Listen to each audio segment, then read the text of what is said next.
प्रधानमंत्री नरेंद्र मोदी कुवैत यात्रा पर हैं। कुवैत पहुंचने पर उनका गर्मजोशी से स्वागत किया गया। पिछले 43 सालों में किसी भारतीय प्रधानमंत्री की यह पहली यात्रा है। कुवैत में प्रधानमंत्री नरेंद्र मोदी ने कहा कि भारत और कुवैत का रिश्ता सभ्यताओं का है, सागर का है, व्यापार कारोबार का है। भारत और कुवैत अरब सागर के दो किनारों पर बसे हैं। हमें सिर्फ डिप्लोमेसी ने ही नहीं बल्कि दिलों ने आपस में जोड़ा है।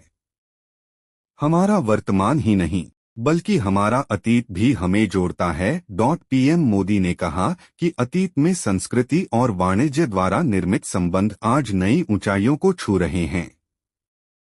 आज कुवैत भारत का एक महत्वपूर्ण ऊर्जा और व्यापार भागीदार है। कुवैती कंपनियों के लिए भी भारत एक बहुत बड़ा निवेश गंतव्य है। न्यूयॉर्क में हमारी मुलाकात के दौरान कुवैत के महामहिम क्राउन प्रिंस ने कहा, जब आपको जरूरत हो तो भारत आपका गंतव्य है। भारत और कुवैत के नागरिकों ने हमेशा संकट के समय एक दूसरे की मदद की है। कुवैत की स्वतंत्रता के बाद उसे मान्यता दी थी।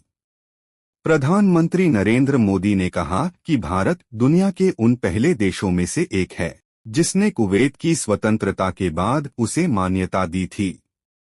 इसलिए जिस देश से, जिस समाज से इतनी सारी यादें जुड़ी हैं, वहां आना मेरे लिए बहुत यादगार है। मैं कुवैत के लोगों और यहां की सरकार का बहुत आभारी हूं। भारत दुनिया की स्किल डिमांड को पूरा करने का सामर्थ्य रखता है। पीएम मोदी ने कहा कि भारत के स्टार्टअप, फिनटेक से हेल्थ केयर तक, स्मार्ट सिटीज से ग्रीन टेक्नोलॉजी तक कुवैत की हर जरूरत के लिए अत्याधुनिक समाधान बना सकते हैं। भारत का स्किल्ड यूथ कुवैत की फ्यूचर जर्नी को भी नई स्ट्रेंथ दे सकता है। भारत में आज दुनिया की स्किल कैपिटल बनने का भी सामर्थ्य है। इसलिए भारत दुनिया की स्किल डिमांड को पूरा करने का सामर्थ्य रखता है। पीएम मोदी ने कहा कि आज का भारत एक नए मिजाज के साथ आगे बढ़ रहा है। आज भारत दुनिया की 5वीं सबसे बड़ी इकोनॉमी है। आज दुनिया का नंबर 1 फिनटेक इकोसिस्टम भारत में है। दुनिया का तीसरा सबसे बड़ा स्टार्टअप इकोसिस्टम भारत में है। दुनिया का दूसरा सबसे बड़ा मोबाइल निर्माता देश है। भविष्य का भारत दुनिया के विकास का हब होगा।